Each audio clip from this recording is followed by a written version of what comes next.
2026년 8월 4일 화요일 새벽 기도입니다.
마가복음 7장 1절부터 13절입니다. 바리새파 사람들과 예루살렘에서 내려온 율법학자 몇 사람이 예수께로 몰려왔다. 그들은 예수의 제자들 가운데 몇 사람이 부정한 손, 곧 씻지 않은 손으로 빵을 먹는 것을 보았다. 바리새파 사람과 모든 유대 사람은 장로들의 전통을 지켜 규례대로 손을 씻지 않고서는 음식을 먹지 않았으며, 또 시장에서 돌아오면 몸을 정결하게 하지 않고서는 먹지 않았다. 그 밖에도 그들이 전에 받아 지키는 규례가 많이 있었는데, 그것은 곧 잔이나 단지나 놋그릇이나 침대를 씻는 일이다.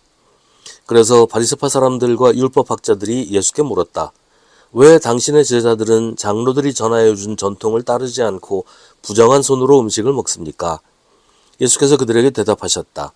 이사야가 너희 같은 위선자들을 두고 적절히 예언하였다.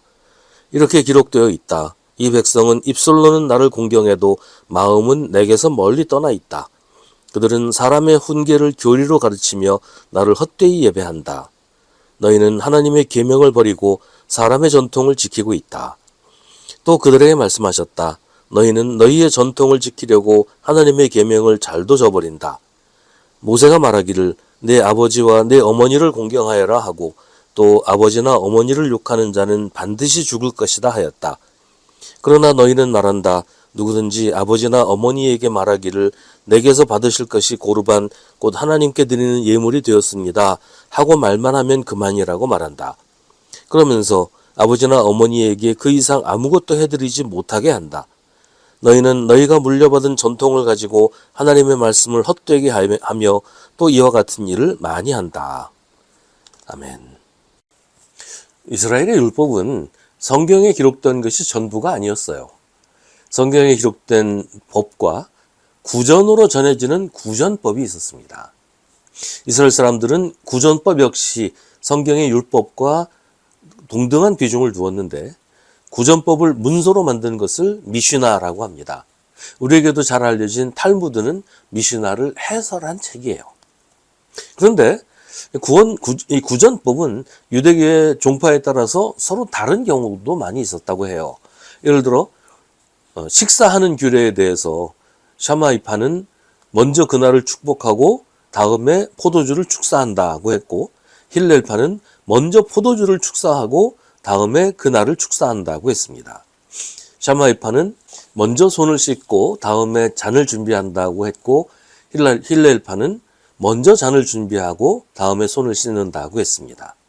샤마이파는 먼저 집을 청소하고 다음에 손을 씻는다고 했고, 힐렐파는 먼저 손을 씻고 다음에 집을 청소한다고 했습니다. 이것은 곧 구전법이 불변하는 절대적인 법칙은 아니라는 것을 말해줍니다. 상황에 따라서 또 형편에 따라서 다르게 적용할 수가 있다는 거예요. 중요한 것은 무엇을 어떻게 하느냐가 아니라 왜 그렇게 해야 하느냐라는 것이겠죠. 그런데 이 율법의 규정을 마치 만고불변의 법칙이라도 되는 것처럼 어떤 상황이나 어떤 사람에게나 획일적으로 적용하고 강요하는 것이 바로 율법주의였고, 그래서 율법주의가 문제가 되는 겁니다. 지금 바리새파 사람들과 율법학자들은 예수님의 제자들에게 정결법의 규례를 가지고 정죄하고 비판하고 있습니다. 그러나 중요한 것은 그게 아니라는 것이 예수님의 말씀이에요.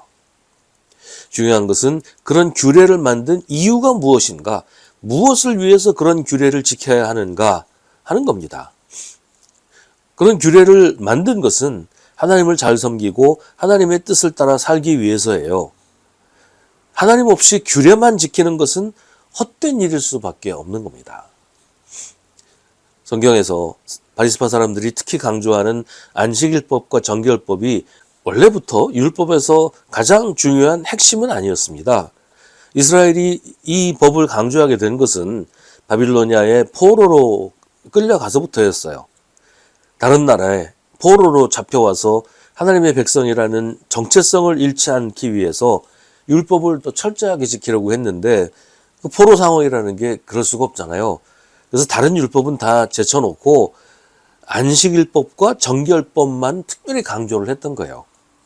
바벨론에서도 안식일법과 정결법을 지키는 우리가 하나님의 백성이다. 이런 정체성을 유지하려고 했던 거죠.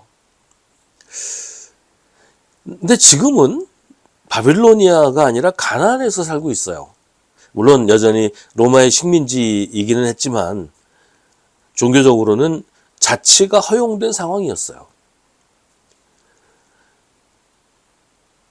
이제는 안식일법이나 정결법이 아니라 율법의 정말 중요한 핵심인 하나님을 사랑하고 이웃을 사랑하는 법을 가장 중요하게 여겨야 하는 그런 상황이에요. 그런데 여전히 조상의 전통을 지키기 위해 안식일법과 정결법을 최고의 법으로 강조하는 사람들이 있었다는 거예요. 하나님의 뜻보다 상황의 산물을 더 중요하게 여기고 그것만이 하나님의 뜻이라도 한 것처럼, 그것만이 하나님의 법이라도 한 것처럼 그렇게 지키고 있고 또 지키도록 강요하고 있다는 거예요. 이게 율법주의입니다. 지금 이들은 하나님을 섬기는 법인 전통을 가지고 하나님의 법을 무력화시키고 하나님의 뜻을 대신하고 있습니다. 무엇이 중요한지에 대해서 확실한 기준이 있어야 됩니다. 우리에게 중요한 것은 법을 잘 지키고 전통을 잘 지키는 것이 아니라 하나님의 뜻이 무엇인지 분별하고 하나님이 우리에게 기대하시는 것이 무엇인지를 아는 것이고 그것을 지키는 거예요. 하나님을 사랑하고 하나님의 백성들이 이웃을 사랑하는 것이 하나님의 뜻의 핵심입니다. 서로 사랑하라는 것이 예수님이 우리에게 주신 새 계명입니다. 그러므로 그 일을 잘 행하는 것, 사랑하며 사는 것, 그것이 지금 우리가 지켜야 하는 하나님의 법입니다.